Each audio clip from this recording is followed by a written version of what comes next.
King's Dominion's long-awaited Volcano replacement is finally here, and it's coming in the form of Rapterra, a launched B&M wing coaster making its debut in 2025. It's taking the record for the tallest and longest launched wing coaster in the world. Not the fastest though, because of Furious Baco over in Spain, even though that was manufactured by Intamin. So naturally that does mean that this is the tallest, longest, and fastest launched wing coaster by B&M. It's taking that record from Thunderbird over at Holiday World. The ride stands 145 feet tall, top speed 65 miles per hour. That's only 5 feet taller and 5 miles per hour faster than Thunderbird. Track length 3,086 feet and a total of 3 inversions. So interestingly enough, Thunderbird does have one more than Rapterra. But of all that King's Dominion announced, I think actually the stats are the least interesting part of this ride. I'm focusing much more on the layout, which is way more sprawling than Volcano ever was. The previous attraction was confined to this mountain space, wrapping a bit behind it and then circling around it. This is going to stretch out over the main pathway at 2 different points. This massive overbank and then this like half helix. It completely reshapes the Jungle Expedition land at King's Dominion. They're using the old Q House building from Volcano that has stood standing since they removed the attraction. You'll enter through there underneath the overbank, pass through this long winding queue all the way to the back. There they're building a brand new station building, and then you'll launch out towards the pathway from there. So in walking through this ride experience, you'll take a right-hand turn from the station and pass under a series of pillars. In the original plans for this coaster, there was going to be a big show building, kind of like what you have with Thunderbird, where it then comes to a stop and then you launch out. Clearly, they went with a different direction here. I actually don't mind this at all. If these pillars and archways look anything in real life like they do in the animation, then this should be really cool. You'll have a rolling launch, reach your max speed in 4 seconds, that's 65 miles per hour. Nice big overbank, you'll kind of stall out there at the top. You'll plunge down towards the ground, get a lot of speed going in as you roll over into a dive loop. So this is inversion number 1.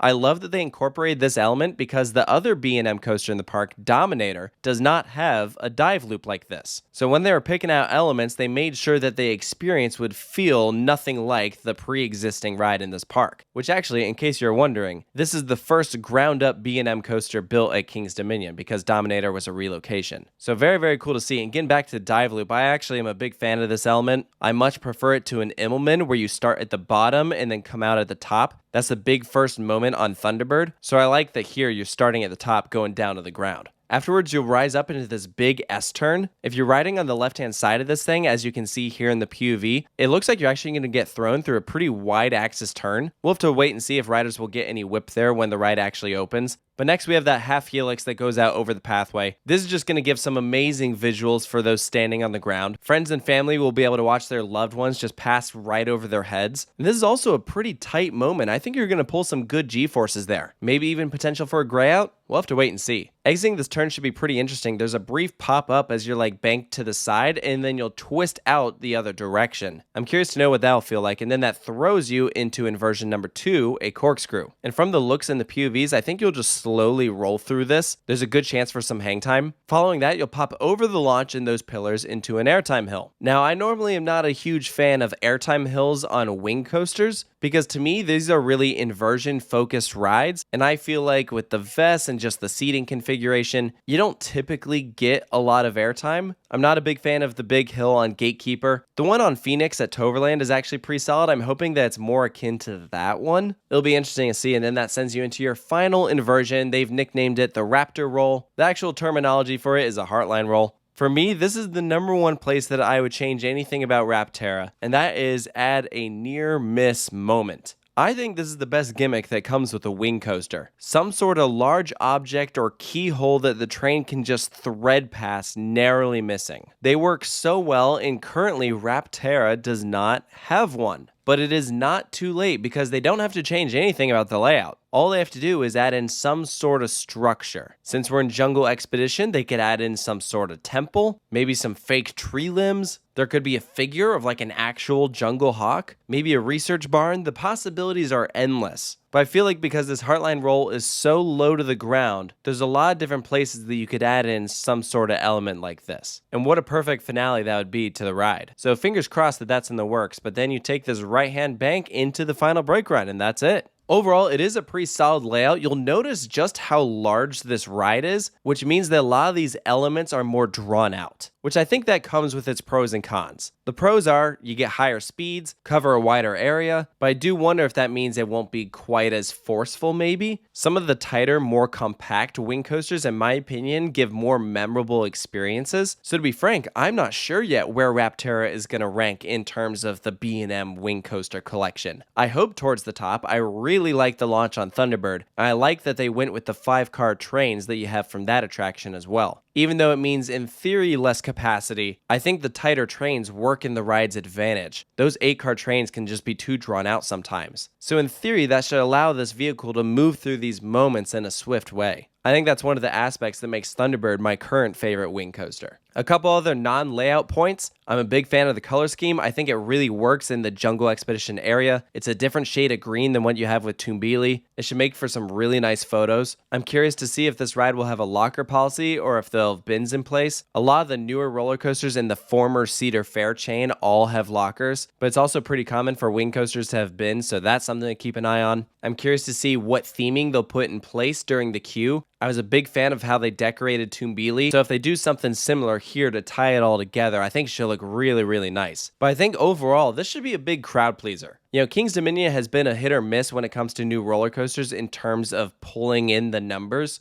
I-305 didn't have the crowds that they wanted because it was just too much for some people. Twisted Timbers has become a big crowd pleaser. People love the smoothness, the airtime. Toonbeely is not for everyone. I think people are really going to enjoy this. You know, Volcano had a huge fan base. You have to replace it with something that people are really going to like. And I think overall, Rapterra will be well received. Will people like it as much as Volcano? Well, I think it's going to vary person to person. I don't expect this to be as intense as Volcano, but it's a different style of ride. I think this is going to be more graceful. It'll also be longer. Volcano was really short, and it manages to be a long ride even without a mid-course brake run. So it's going to try and keep that momentum throughout the entire ride. You're not going to slow down. I do personally think it looks to be a stronger ride than Gatekeeper, which is the only other wing coaster in the former Cedar Fair chain. So it's nice to see another one at one of their parks. And, you know, this ride has been planned for a long time. I know back before the pandemic started, there were plans to put in a wing coaster in Volcano's Land that had a completely different layout. It was a clone of a ride in China, much smaller. I'm glad that they didn't go through with that and they went with something completely custom. My only main hesitation with this ride, honestly, is I just wonder how it's going to ride. A lot of the newer B&M coasters have a shuffle or like a shake to them. Some pretty noticeable vibrations. Prior to that, wing coasters were known for being smooth experiences, at least for the most part. So I really hope that this rides like Thunderbird, that's a very smooth roller coaster. And if it does, I think we're going to be golden. The big thing we have to watch now is to see what else King's Dominion does for the 2025 season. Now that we're getting the Volcano replacement to beef up Jungle Expedition, the next thing they're looking to do is retheming Intimidator 305, now currently Project 305. It seems like they're hinting at different types of paint and going for a more jungle cat theme. But regardless, this is a huge year for King's Dominion. It's their 50th anniversary. They're clearly going all out. I'm just happy that we're finally going to see a roller coaster in that plot of land again. Would I personally have picked a wing coaster for that land? No.